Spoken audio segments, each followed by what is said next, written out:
Ladies and gentlemen, Jennifer. All right. Good evening, everybody. Today we're going to talk about studying.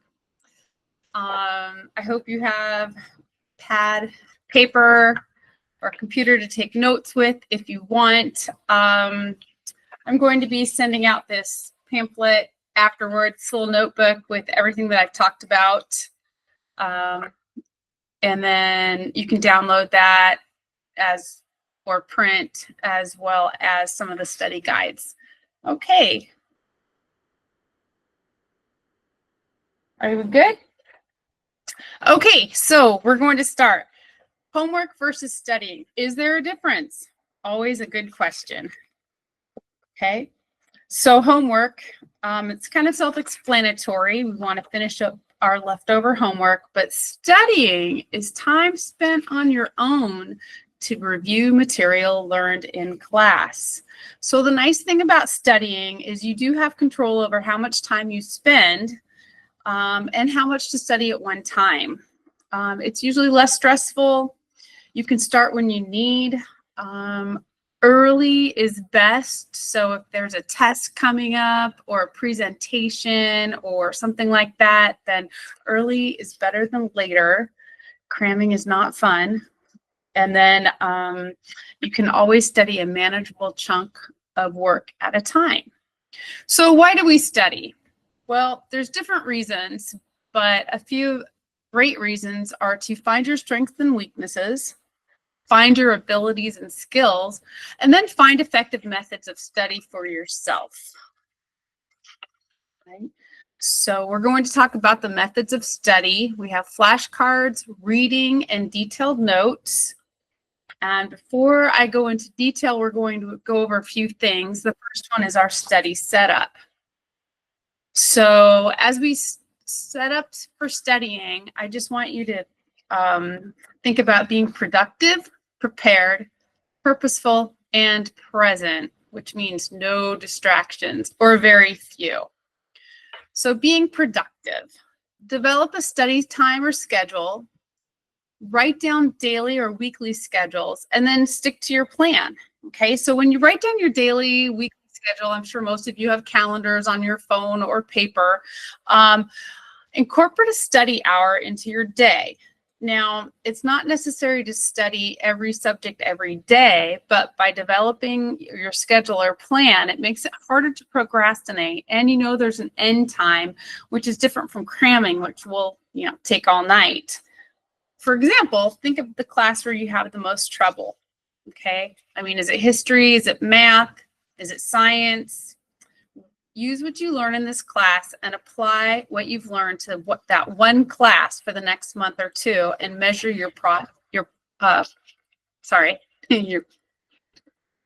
we good?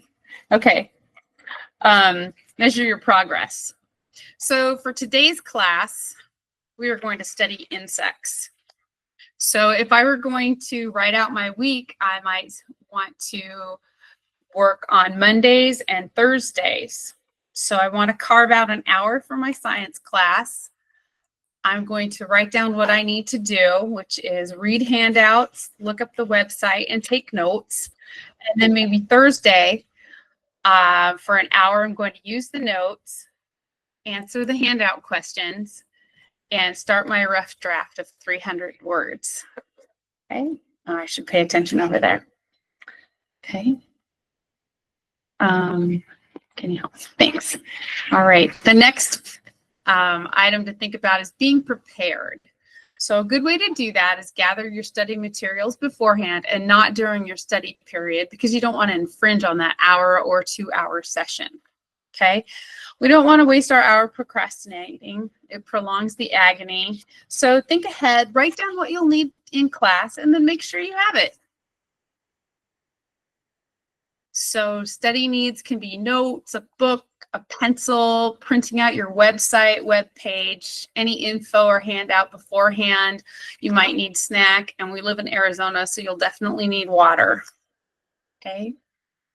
Being purposeful. Determine your study goals for each class, and then set goals for each class and find your why. Okay. each class should have a goal in mind. And there's always something to learn in each class. Read a chapter, handouts, learn material. Maybe you want to learn a new concept, maybe review class material, or get to the next class level.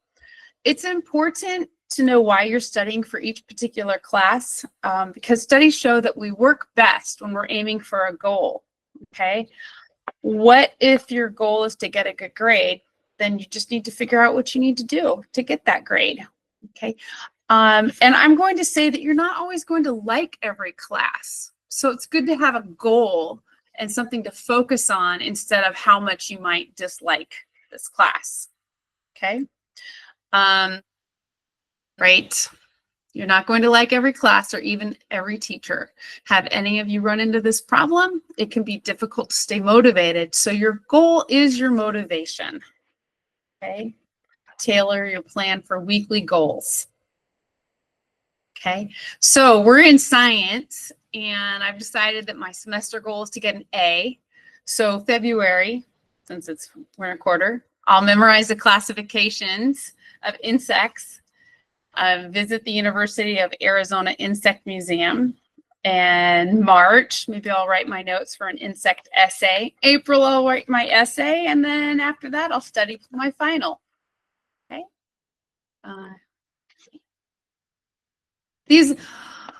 My goals are very broad. Yours will be more specific, okay? So we're going to organize a little bit.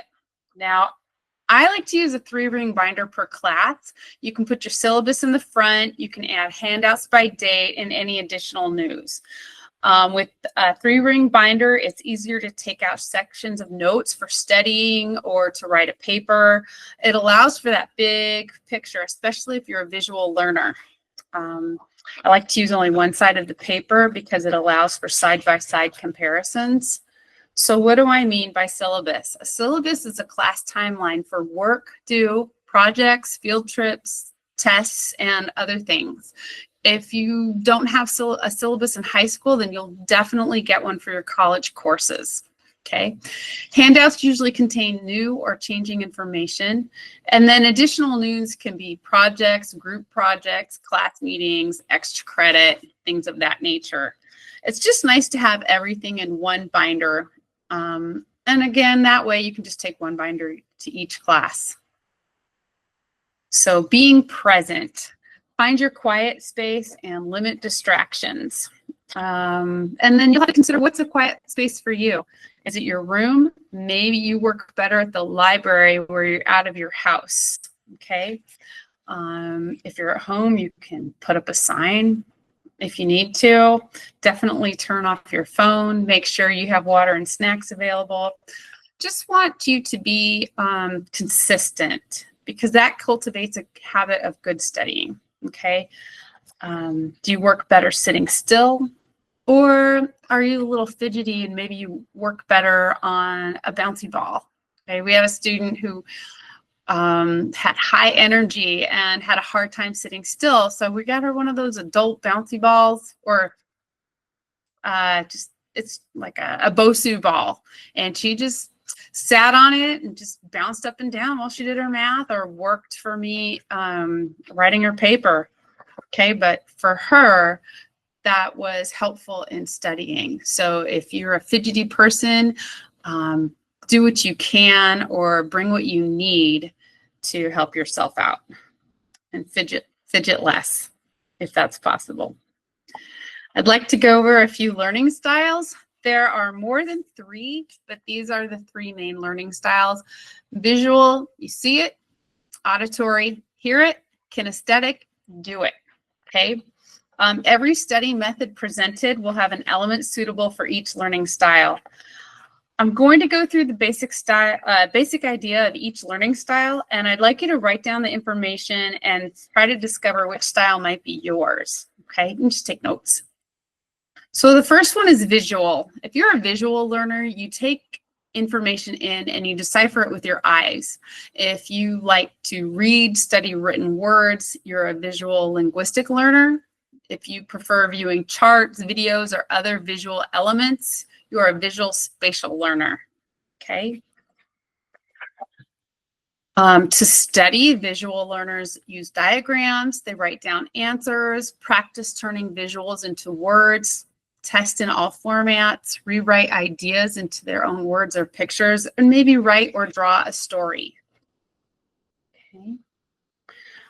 Auditory learners rely primarily on their ears to take in and comprehend information, listening, talking, questioning. In simple terms, it just means that you have a better time or an easier time learning data and facts by listening to someone speak. Okay, so for auditory learners to study, you want to listen, discuss, ask questions, retell spoken or heard information. You can discuss topics with others, explain and describe new ideas to others. And every time you repeat or discuss, your brain is retaining more information. You might find it helpful to summarize your notes, record, and listen to them as another study tool.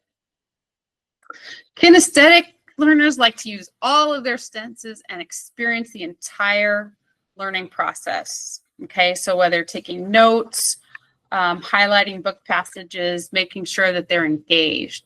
So to study, we like to use a hands-on approach by bringing in experiences, photographs, samples, or even building with Legos, something 3D.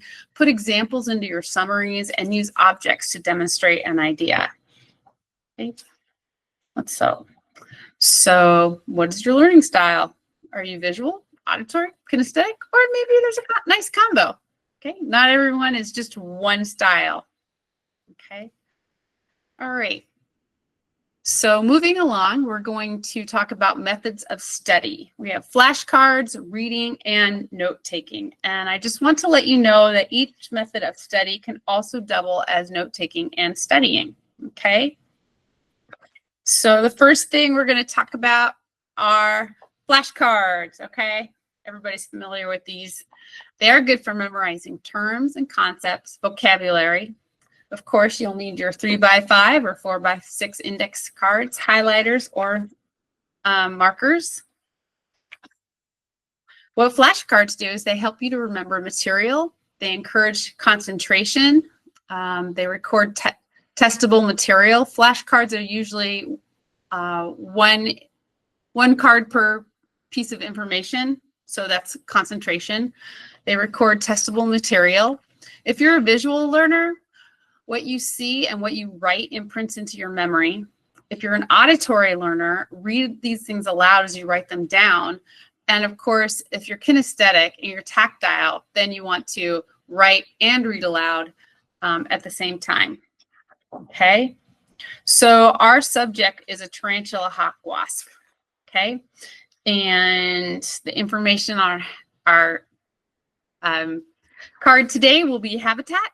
Tarantula hawk wasps are found in almost every continent in the United States. They are commonly found in Arizona and other southwestern deserts. In fact, tarantula hawk wasps are found wherever there are tarantulas. And that's the information we need for our flashcards today.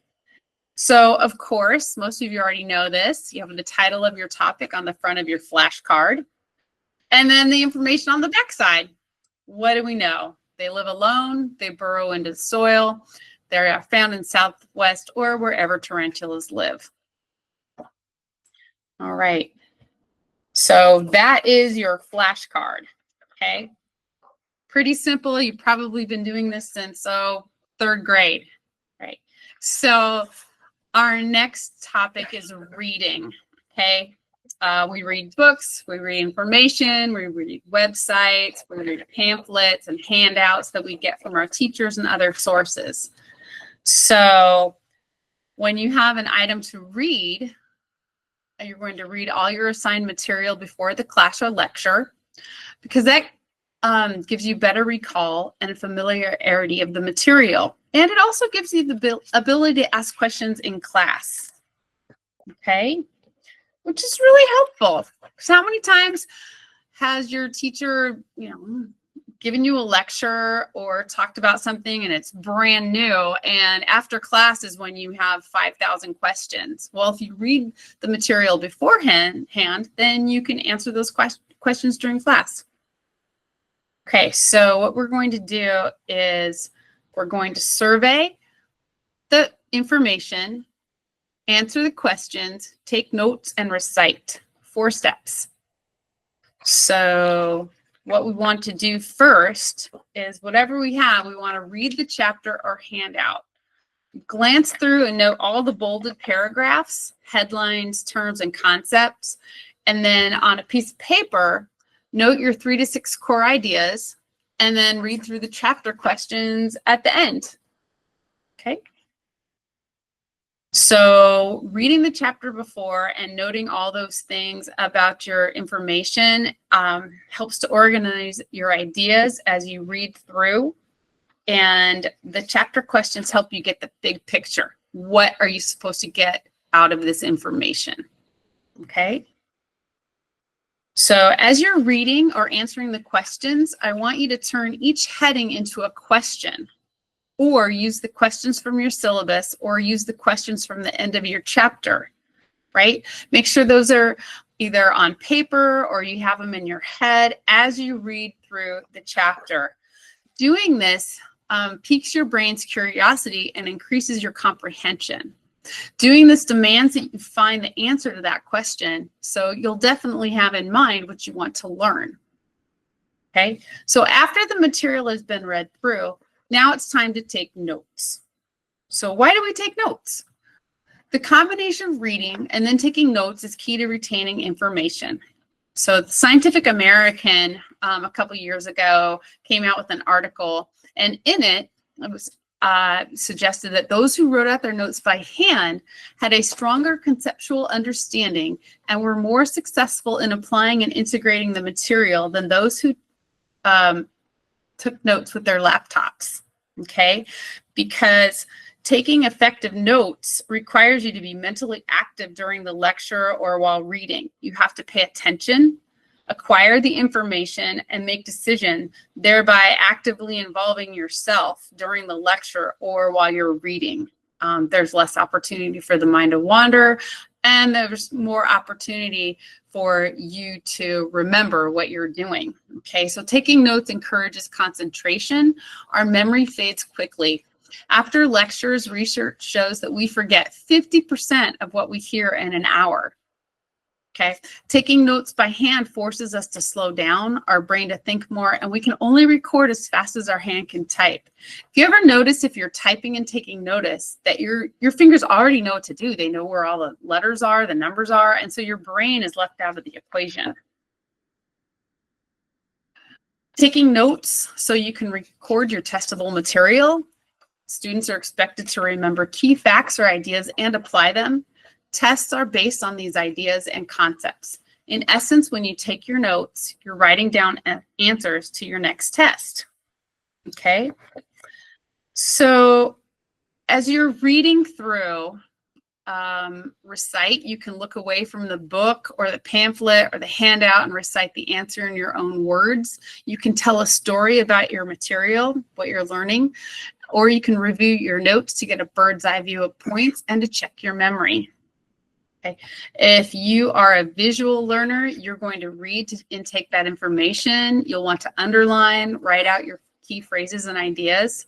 If you're auditory, you'll probably write them out, but at the same time, you want to read aloud what you've written and repeat key phrases so they stick in your mind. If you're a kinesthetic learner, you're going to use all of the above, and then maybe you'll draw a timeline or pictures or build just to illustrate that information and cement it into your brain. Okay.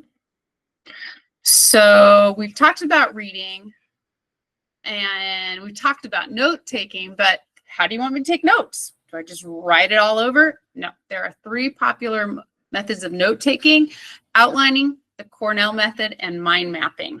Okay, each method of note taking provides a resource for every learning style. Okay, again, visual is reading and writing, auditory, repeating and retelling, and kinesthetic is engaging in the process of note taking and the ability to use all of your senses.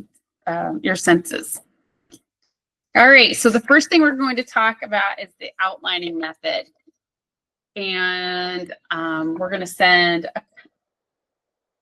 this out to you after class. And outlining methods are great. It's linear, It's easy to find topic sentences and ideas. Uses a numbering or alphabet system. You have your topic headings and then information, more information, and to study, you would use the reading recite method. After you take notes in class, it's always a good idea to go over your notes again and rewrite, keep those same topics together. Some teachers bounce around. I know I do when I teach. By rewriting your notes, you'll have further opportunity to remember that information. So if I were going to outline the tarantula hawk wasp, this is what I do. My information is the habitat. Well, where is it found? Information, southwestern desert, wherever tarantulas are found. Number 2, homes. Well, where are their houses? They burrow in the soil or they use the homes of other animals. What do they eat? And they don't all eat the same thing. The adults like flower, nectar, pollen, and fruit, and the larvae eat tarantulas. I know, gross, huh? Okay. Study outlining method study ideas. If you're visual, you're going to note your words and patterns. Auditory, as you write, tell yourself that story. Again, you can also record what you're saying and then listen to it later, okay? Because you learn by listening. If you're a kinesthetic learner, you're engaged in the process through writing. I have students who like to draw comics along, comic book figures, stick figures alongside the text, so which is always fun. All right. Okay, I hope everybody's doing great. Here's the next one. We have the Cornell method. All right, and it looks like this. It was developed by Walter Pock of the Cornell University. It's a widely used system for recording, reviewing, retaining material, and it incorporates every learning style. Okay, it is a specific format, so we will also send this to you as well. All right, so you can have that, or you can just divide up a sheet of paper into sections, right? Title, key questions, main ideas, important information, notes, and a summary, okay? Your note-taking will be brief, okay? And edit as soon as possible. So at the top, right here is your full heading, specific topic. And we have the tarantula hawk wasp. Here's a picture if you wonder what they look like. You've probably seen them as you've been walking through the desert. Okay, so then we would record our notes. So the notes are found on the right side of your paper, right? So you'd write down all the information that you have about tarantula hawk wasp, the southwestern desert, wherever you find tarantulas, no nests, burrow in soil or use burrows of other animals. Adults eat flower, nectar, pollen, fruit. Larvae eat tarantulas, okay? So those are the notes that you would take from a lecture or from reading. So then the Cornell method next is questions. So you're going to formulate test questions based on the recorded info, or you can use test questions from your syllabus. So on the left side is questions, recall, clues column, okay? So your questions should focus on specific definition and big ideas, right? Writing the questions is another way to help you study. So first you take notes, and then organize if you need it, and then help yourself prepare to study. So questions to ask yourself is, what did my teacher continually repeat? Are there any overlaps between what my teacher says and what's in the book or on the PowerPoint or on the website? That's the information that you need to write down. Okay, so over here in your questions, recall clues, you would want to ask those big questions. Where did tarantula hawk wasp live? What does an adult eat? What do the larvae eat? Okay. These are similar questions that we came up with or created in the reading section, except we're going to use our notes to create our questions, all right? It's helpful if you're taking notes from a lecture. In college, while you're in college, professors will share information that's not in print or online, and that info could be on your next test or exam. So that is another reason why it's important to take notes while your teacher is talking. Okay, so this is what it would look like on your Cornell paper. On one hand, you have the answers to your questions. On the other, you have a brief question. Okay. So what the Cornell method wants you to do is recite. Wants you to explain your notes out loud in your own words. And all your information should be triggered by the test questions in key questions or recall clues column. Again, this is another way to retain information. Okay. And then recite. Okay. So as doing this, Cornell wants you to recite out loud. Why? Because it improves your learning, gives you a better understanding, and there's easier memory recall. Okay, studies show how the memory works. Says that reciting aloud is a powerful technique for long-term memory. Reciting requires you to understand the information. Another way to recite information is to teach that idea or concept to someone else. Also, if you've been working with JD and I and writing essays, we usually ask you to read through your essay out loud before while you make sure it says what it needs to say, and we want you to listen for things that sound off or weird, because your eyes can slide over something or change it and you might not notice it. Like, it'll improve your spelling, perhaps. But when you have to say that out loud, then your brain says, oh, wait, something's wrong. Okay. So in addition, understanding the information improves your ability to retrieve it from your memory, and it's better than reading silently to yourself, which we just discussed. Okay. So how do you use JD? It's stuck. What did you do? Pardon me. Click it again. I did.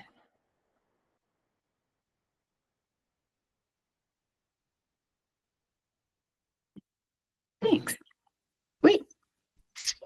See, that way? No. Oh, wrong way. Sorry, guys. Okay, how do we use the Cornell to study? Well, we'll cover up our notes to separate the clues from record column, right? So you can use recall clues to jog your memory and then check your answers, okay? Using those recall clues stimulates your memory and gives you immediate feedback on how well you've learned and information retrieval.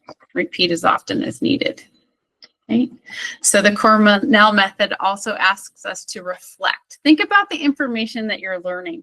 What is your goal or purpose for the study period or this class? You want to ask yourself, how do the main ideas of what I'm learning fit into the bigger picture of my study topic? Because, like, for example, we're talking about and studying tarantula hawk wasp, but how does the tarantula hawk wasp fit into the larger picture of insects? Okay. And you can think of chapter to book. How do these new ideas fit into what I've already learned? Which ideas are clear? Which ideas are confusing? Then you can go back and reread, refresh. You can also go to your teacher and ask your teacher to clarify, especially if you come up with new questions. I love studying, and part of that is so that when I do have a question, it's not at midnight. I'm studying early. I have the information. I can get the answers from people, teachers or professors, if I need it before the test or during the teacher study hours. Okay. Now the next part of the Cornell method is recapitulate, which is using your own words to write a summary of this information. Are you a visual learner? Then you can write or draw a picture. If you're an auditory learner, you can tell someone else about it. If you're a kinesthetic learner, you can draw a picture or a comic strip, or you can build something. You too could build a tarantula hawk wasp and talk to yourself about the wasp itself, okay? This is the best test of how well you understand the information. Each and any of these ideas used during your study time will help to facilitate the learning process. Okay, so at the bottom of your page, I don't know if you can see this or not, but there's a nice little box, and that's where you're going to summarize your notes.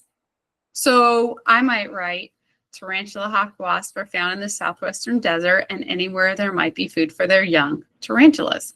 While adult tarantula hawk wasps consume pollen, nectar, and fruit, the female wasp entraps and paralyzes a tarantula using its body as a nursery and as food for its young.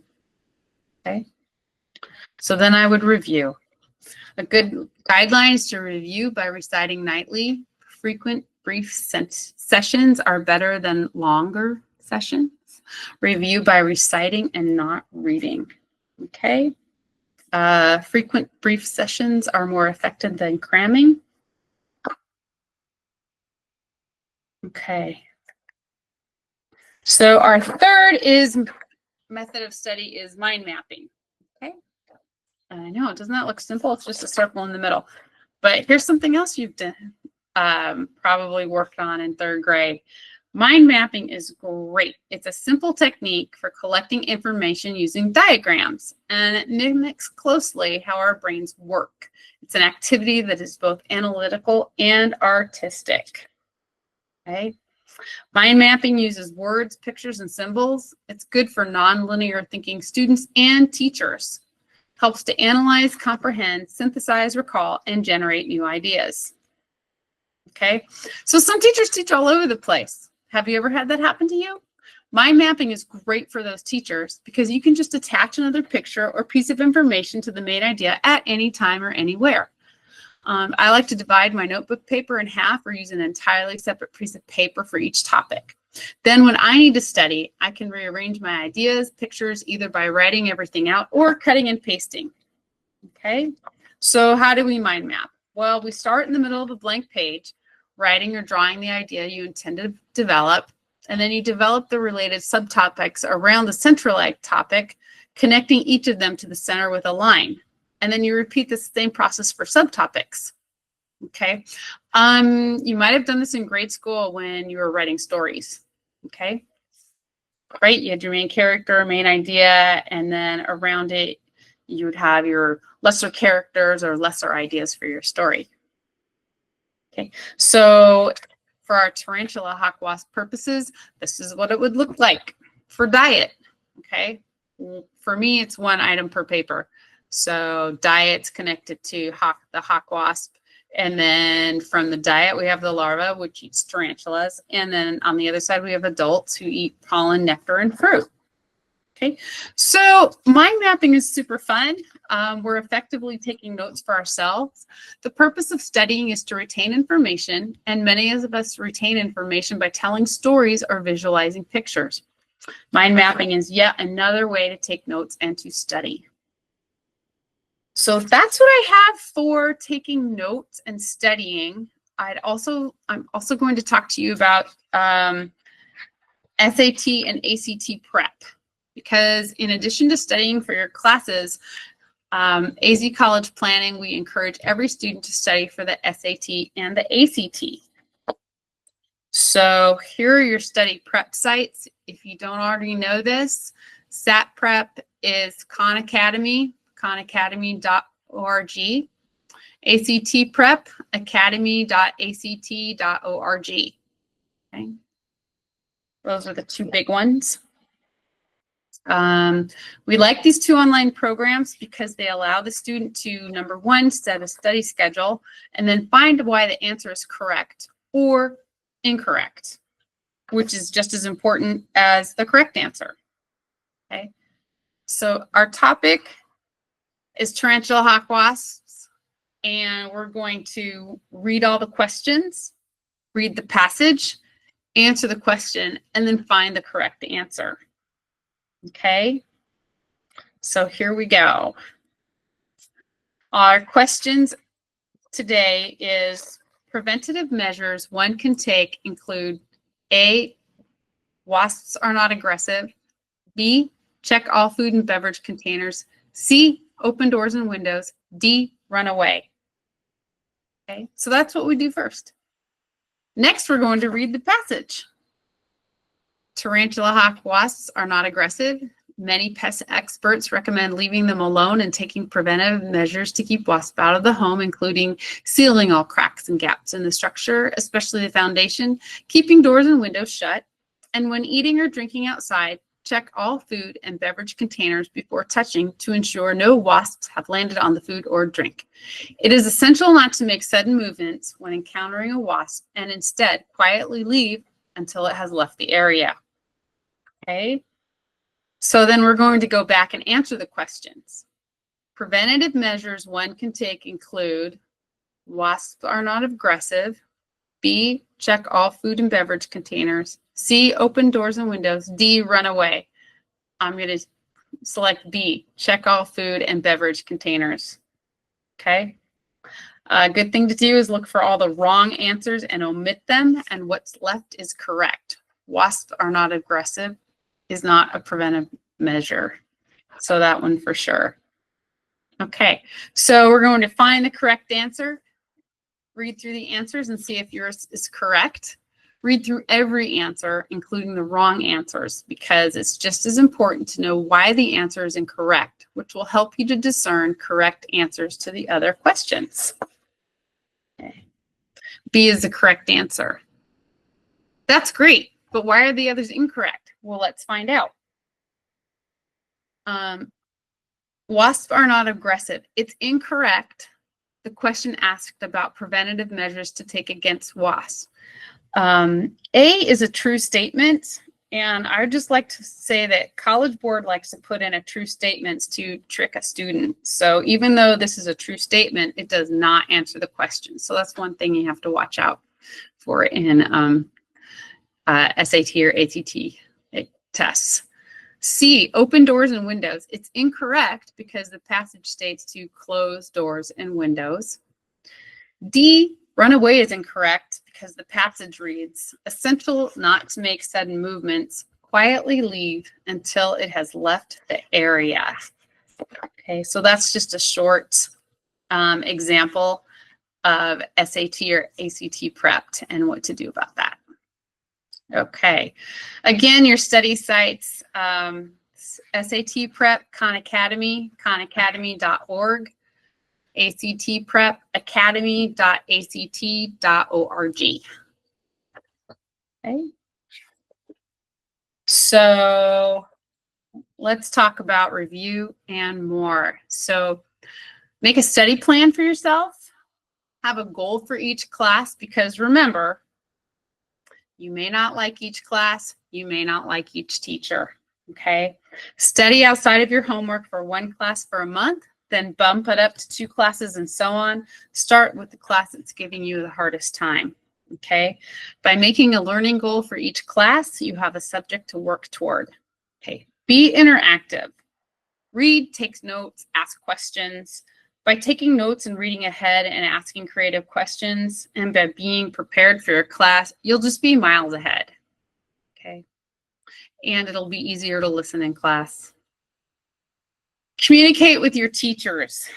Keep open communication with your teachers. Most teachers want to help you do your best, but many times classes can be too large for a teacher to get to know each student, especially in junior college and college. Help yourself and your teacher out. We had a student who was going to college and was taking a math class, and he was doing really well until he wasn't, but he was still trying, but he just started to fall behind and was very stressed and said, well, what should I do? And I told him, go talk to your teacher. And, you know, make an appointment, talk to your teacher, because I'm going to tell you that when you get to college, your teachers, like, they don't know if you're trying, right? And they're not like your high school teachers. They're not going to ask you, are you doing all right today? I noticed that you got a D instead of a B on your exam. I noticed that you haven't been turning your papers in. In college, you're responsible for yourself. You're responsible for studying. You're responsible for getting things done. And you're also responsible to talk to your teacher if you are doing your best, but you still don't understand the material, okay? So if I can say anything, it's Communicate with your teachers. Let them know what's going on. Be their best friend. In the case of this student, he went and talked to his teacher and then went in every week for a study session. And his teacher was really happy to help him, okay, instead of letting him fail, okay? And definitely be on time to your class. This shows respect for yourself, your teacher, and the learning process, okay? Being on time is key. And I'm going to leave you with be intentional, okay?